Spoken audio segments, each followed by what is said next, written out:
Hello बच्चों, your most welcome to my channel Navi education. आप सब कैसे हैं? आई होप आप सब स्वस्थ होंगे, मस्त होंगे। आज मैं आपके लिए लेके आई हूँ आपकी इंग्लिश लिटरेचर का, पोइट्री का एक बहुत ही इंपॉर्टेंट टॉपिक, और वो क्या है? राइम स्कीम को आइडेंटिफाई करना। अगर आपको पोइट्री की लाइंस में राइम स्कीम को पहचानने में प्रॉब्लम होती है तो प्लीज़ मेरी ये वीडियो ज़रूर देखें।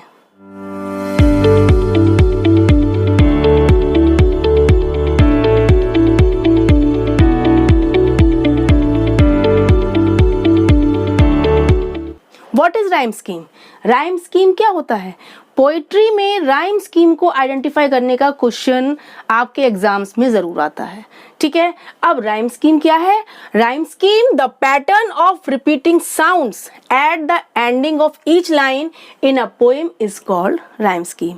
क्या मतलब हुआ कि आपकी पोइट्री की लाइंस में, जो पोइट्री की लाइंस होती हैं उसके एंड में, हर लाइन के एंड में, यानी एंडिंग ऑफ ईच लाइन माने हर लाइन के एंड में जो साउंड्स रिपीट होती हैं, ठीक है, वो उसका पैटर्न क्या कहलाता है? Rhyme scheme. जो आपकी पोइम है, पोइट्री है, उसकी लाइंस में हर लाइन का लास्ट वर्ड जो है वो किससे राइम कर रहा है, उसकी साउंड, उसकी लय किस लाइन के वर्ड से राइम कर रही है, ठीक है, वो कहलाता है राइम स्कीम। इसको हम पोइट्री की एग्जाम्पल से बहुत ही सिंपल मेथड से समझेंगे। ठीक है, first example is class 9th की पोइट्री है द रोड नॉट टेकन। आपके क्लास 9 के इंग्लिश में एक पोइट्री है द रोड नॉट टेकन। किसके द्वारा लिखी हुई है? रॉबर्ट फ्रॉस्ट उसके पोइट हैं। इसकी मैं कुछ लाइंस लेके आई हूँ, पहले इनको हम रीड करेंगे, देन हम इसकी राइम स्कीम समझेंगे। Two roads diverged in a yellow wood and sorry I couldn't travel both, and be one traveler long I stood and looked down one as far as could to where it bent in the undergrowth। ये lines है। Okay, अब इसमें आपका question आता है कि इन lines में आप राइम स्कीम का पैटर्न बनाइए, यानी राइम स्कीम पहचानिए। आप क्या करेंगे? कुछ नहीं करेंगे, आप केवल लाइंस की जो लास्ट वर्ड्स का साउंड है वो देखना है आपको। जैसे आपका फर्स्ट क्या है? Two roads diverse in a yellow would. पहले ये समझ लीजिए, आपके जो आपके अल्फाबेट्स होते हैं ABCDEF, ठीक है, ये जो आपके सारे अल्फाबेट्स होते हैं, इन्हीं को हम यूज करते हैं राइम स्कीम का पैटर्न बनाने के लिए। कैसे यूज करते हैं? Two roads diverse in a yellow would. पहली लाइन का लास्ट वर्ड क्या है? वुड। वुड साउंड आ रही है, ठीक है, इसका हम पैटर्न दे देंगे स्टार्टिंग में A, ठीक है। Then and sorry I could not travel both. अब इसका लास्ट वर्ड क्या है? बोथ। बोथ और वुड की साउंड सेम है, वुड और बोथ बिल्कुल डिफरेंट साउंड है ना, यानी हम इसको डिफरेंट लेटर, नेक्स्ट लेटर दे देंगे B। हम सीक्वेंस से लेटर्स को लेके आएंगे, ठीक है। वुड और बोथ दोनों लाइंस जो एक के बाद एक यूज हुई हैं, इन दोनों की साउंड डिफरेंट है। देन हम A और B, okay. Third line and be one traveller long I stood. अब थर्ड लाइन का लास्ट वर्ड है स्टूड। स्टूड किससे राइम कर रहा है? किससे इसकी साउंड सेम आ रही है? बोथ से आ रही है? नहीं आ रही है, वुड से आ रही है। वुड से इसकी साउंड सिमिलर आ रही है, वुड स्टूड। ओके, जब इन फर्स्ट और थर्ड लाइन के लास्ट वर्ड की साउंड सिमिलर है, यानी दोनों राइम कर रहे हैं, वुड और स्टूड राइम करना कहते हैं इसको, तो हम इसका जो लेटर लिखेंगे वो हम सेम लिखेंगे।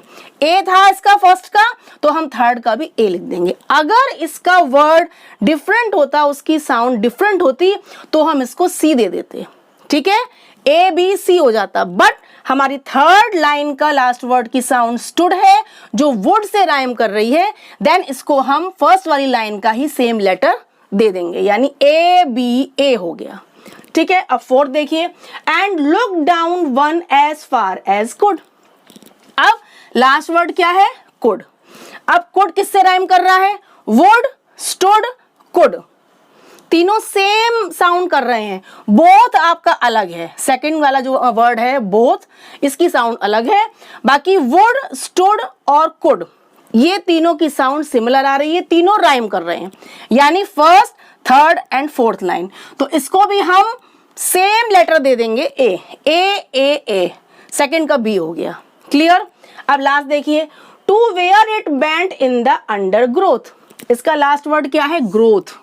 बोथ, ग्रोथ आपका बोथ से साउंड कर रहा है, वुड से नहीं कर रहा है, स्टूड से नहीं कर रहा है, कुड से नहीं कर रहा है, ग्रोथ किससे कर रहा है, बोथ से, बोथ ग्रोथ सेम साउंड आ रही है, यानी बोथ और ग्रोथ राइम कर रहे हैं। जब राइम कर रहे हैं तो हम इसका वर्ड लेटर भी सेम देंगे, बी बी। हुआ क्लियर? वुड स्टूड कुड इनके लेटर सेम दे दिए, बोथ ग्रोथ इनकी सेम थी राइम, तो हमने इनको लेटर भी सेम दे दिया। ठीक है, अब इसकी राइम स्कीम क्या हो गई, ए बी ए बी। अगर आपसे पूछा जाए कि इस स्टेंजा की राइम स्कीम लिखिए, पैटर्न लिखिए, तो क्या लिखेंगे आप, ए बी, ये लिखना है आपको। पहले आप इसको पहचानेंगे और फिर आप क्या लिखेंगे पैटर्न, ए बी। क्लियर? अब हम सेकंड देखते हैं। क्लास 10th की मैं पोइम लेके आई हूं, dust of snow. Class 10th की इंग्लिश की पोइम है डस्ट ऑफ स्नो, उसके मैं कुछ लाइंस लाई हूं, और ये पोइम भी किसके द्वारा लिखी गई है, रॉबर्ट फ्रॉस्ट। इसके भी पोइट सेम है, रॉबर्ट फ्रॉस्ट इसके भी है, द रोड नॉट टेकन के और डस्ट ऑफ स्नो के भी सेम है, रॉबर्ट फ्रॉस्ट। ओके, अब चलिए इनकी लाइंस को रीड करते हैं, देन इसकी भी राइम्स की समझते हैं। The way a crow shook down on me, the dust of snow from a hemlock tree has given my heart a change of mood and saved some part of a day I had rued. Clear? अब first line देखते हैं, the way a crow, last word क्या है, crow, इसकी sound कैसे आ रही है, crow, यानी कि पहले हमने इसको ए लेटर से स्टार्ट कर दिया। Okay, shook down on me, last letter क्या है, लास्ट वर्ड क्या है, मी, इसकी साउंड क्या आ रही है, मी, और क्रो बिल्कुल डिफरेंट है, साउंड सेम नहीं है, देन इसको हम बी दे देंगे। Okay, the dust of snow, last word क्या है, स्नो। अब स्नो और क्रो सेम साउंड कर रहे हैं, क्रो स्नो। स्नो आपका मी से डिफरेंट है, मी अलग है, स्नो अलग है, लेकिन फर्स्ट वाली लाइन का जो क्रो वर्ड है वो स्नो से सेम साउंड कर रहा है, राइम कर रहा है, क्रो स्नो। देन हम फर्स्ट वाले का ही इसमें ए दे देंगे। जब राइम करते हैं तो हम उनको सेम लेटर दे देते हैं। ठीक है, फोर्थ में देखिए, from a hemlock tree, last word है ट्री, ट्री मी। ट्री आपका राइम किससे कर रहा है, मी ट्री, यानी दोनों की सेम साउंड, सिमिलर साउंड है, दोनों राइम कर रहे हैं। देन इसको हम सेकेंड लाइन का लेटर बी दे देंगे, ए बी। हुआ क्लियर? नेक्स्ट देखिए, हैज गिवन माई हार्ट। अब हार्ट वर्ड जो है क्रो, मी, स्नो, ट्री इनसे बिल्कुल डिफरेंट है, देन इसको हम क्या दे देंगे, सी। ठीक है, नेक्स्ट लेटर हमने दे दिया इसको सी, क्योंकि बिल्कुल डिफरेंट है। A change of mood, a change of mood.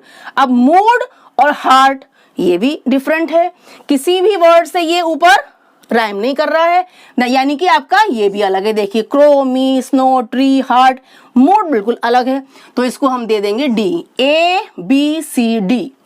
ठीक है, डी तक आ गया। जब डिफरेंट होता है तो हम लेटर आगे इंक्रीज करते जाते हैं। And save some part, last word क्या है, पार्ट। हार्ट और पार्ट सेम कर रहे हैं राइम, सेम साउंड दे रहे हैं, हार्ट और part.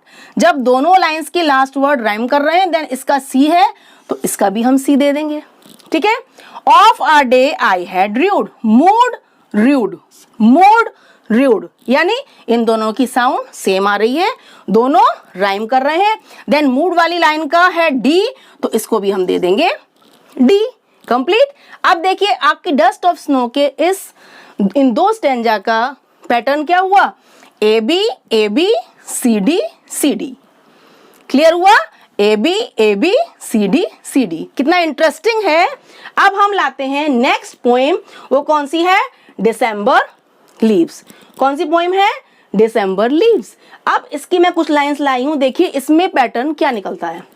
The fallen leaves are cornflakes, the fallen leaves are cornflakes, यानी लास्ट वर्ड क्या है, कॉर्नफ्लेक्स। पहला वर्ड है तो हमने इसको ए दे दिया। Okay, they fill the lawns wide dish, they fill the lawns wide dish. Flakes और डिश डिफरेंट साउंड है, देन इसको भी हम दे देंगे बी। ठीक है, and night and noon, and night and noon, इसका लास्ट वर्ड क्या है, नून। फ्लेक्स, डिश, नून तीनों डिफरेंट है, यानी यहां पर आपका सिंपली सी आ जाएगा। ठीक है, मैं इसको यहां लिख दे रही हूं, यहां पर थोड़ा आपको आसानी रहेगी। ठीक है, इसका हो गया आपका C. Then the winds a spoon, noon और स्पून राइम कर रहा है, देखिए सेम साउंड आ रही है, फ्लेक्स से नहीं आ रही है, डिश से नहीं आ रही है, लेकिन नून और स्पून की बोलने में साउंड सेम आ रही है, यानी नून और स्पून राइम कर रहे हैं। देन इसको हम सेम लेटर दे देंगे सी, सी। ठीक है, and that stirs them with a swish, that stirs them with a swish. अब स्विश कॉर्नफ्लेक्स से, फ्लेक्स से साउंड नहीं कर रहा है, लेकिन डिश से साउंड कर रहा है, डिश स्विश, डिश स्विश। नून स्पून तो अलग है, ये दोनों राइम कर रहे थे, अब डिश और स्विश सेम साउंड कर रहे हैं, यानी कि दोनों राइम कर रहे हैं। इसका लेटर है बी, इसको हम दे देंगे B. A B C C B, क्या हुआ इसका पैटर्न, फ्लेक्स अलग था, इसका कोई भी वर्ड इसमें राइमिंग नहीं है, फ्लेक्स अलग था, हमने ए दे दिया, डिश और स्विच सेम थे, बी भी हो गया, नून और स्पून सी सी हो गया, यानी हमारा पैटर्न इसका क्या हुआ, A B C C B. Poetry की लाइंस में राइम स्कीम को पहचानना कितना मजेदार है, कितना इंटरेस्टिंग है। आपने देखा कितने मजे से और कितना ही सिंपल वे में हमने लाइंस को पढ़ा, उनकी साउंड को हमने राइम किया, देखा किससे सिमिलर हो रही है, किससे राइम कर रही हैं, और फिर उनको हमें लेटर देना है, ठीक है, जिससे उनका पैटर्न बन सके। कितना मजेदार है, बहुत ही सिंपल है, और आई होप आपको ये टॉपिक बिल्कुल क्लियर हो गया होगा कि कैसे राइम स्कीम को हम एग्जाम्स में इस क्वेश्चन को हम सॉल्व करें। So please keep watching and please keep sharing to your friends. Bye bye.